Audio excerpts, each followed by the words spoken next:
Hey there, Stephanie here with Magnolia Realty in North Fort Worth, and I want to take a moment to talk about a unique opportunity we're seeing for buyers in today's market. Right now, we're experiencing record high inventories across the DFW area.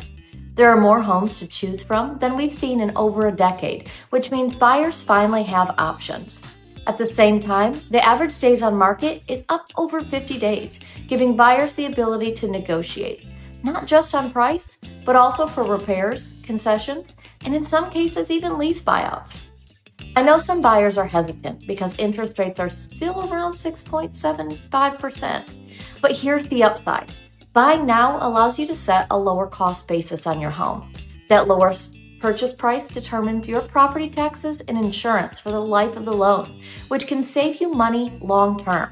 And remember, you can always refinance later if rates come down. The alternative is waiting for rates to drop, but when they do, we'll likely see more buyers jump back into the market. That increased competition can drive prices up and make it harder to negotiate the kinds of terms we're seeing right now.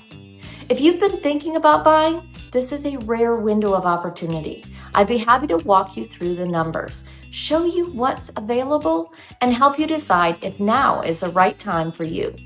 Just reach out. I'm here to help.